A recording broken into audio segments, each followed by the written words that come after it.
Hello, I'm Yolanda Vasquez, and welcome to Comcast Newsmakers.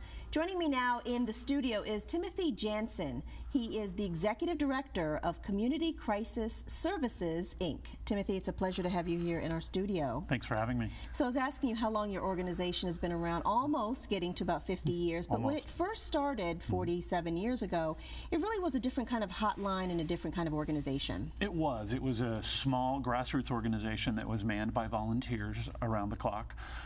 Probably 14 or 15 really caring, concerned citizens that wanted to do something to help people in crisis and start tackling this thing called suicide that people were afraid to talk about. And today we have a staff of 30 and take lots and lots more calls, so yeah.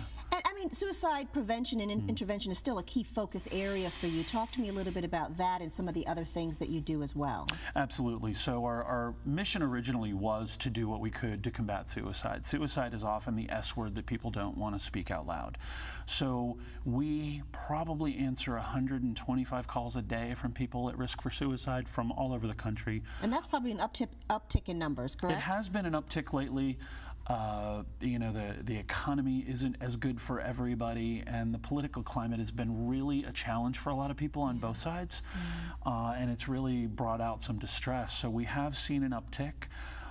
And there are fewer centers around the country, so it's harder to find a hotline, and mine's there, and somebody always answers the phone with a smile, and which is good. So suicide prevention is one of your focus areas. Tell me a little bit more about expanding to offer other services like the homeless shelter. So about 15 years ago, we realized that homelessness is a crisis like any other kind of emotional crisis or situational crisis. So we started as a single point of access for homeless individuals to reach out and find shelter in Prince George's County. 8 years ago, we became the vendor for what's called the Warm Nights program. The Warm Nights program is a traditional hypothermia shelter for folks to come in, get out of the cold, get a hot meal, spend the night. It's the only hypothermia shelter in the Washington metro region that accepts children. Wow. I don't want children in my shelter. I want them to have a nice, comfortable, warm bed. But when they need a place to stay, I want to make sure they have that.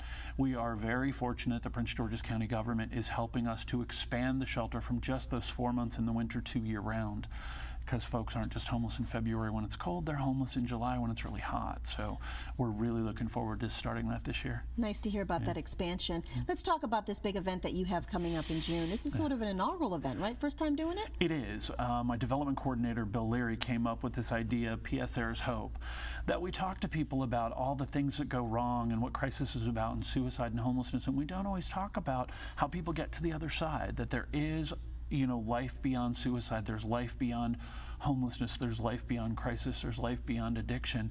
We're fortunate we have council persons, Mary Lehman and Denny Tavares, that are going to tell their stories about suicides that have taken place in their families and how they've survived. When will this take place for folks who want to come on out? It is June 8th in the morning in Hyattsville. We have about 30 tickets left, which we're really excited about. We will be videotaping. We'll have it on our website, but we're really excited about the opportunity to just tell some hopeful stories. And if people want to find out more information about the event or your organization, where do you recommend they go? They can go to the website, www.communitycrisis.org, or they can call us on our administrative line, 301-864-7095. And we're there 24 hours a day, so it's not like you have to call during business hours. You can call it, 9 o'clock on Saturday night. Or 2 o'clock in the morning, whatever. Or 2 o'clock in the morning, fits when your the phones fancy. are really busy. Well, yeah, I would imagine so. They are crazy busy. TimJansen, thank you so much for coming in. We really appreciate your time and talking about such a serious topic. My pleasure. Today. Thanks for having me. Thanks a lot. Appreciate it. And that'll do it for this edition of Comcast Newsmakers. I'm Yolanda Vasquez. Thanks for watching, everybody. We'll see you again real soon.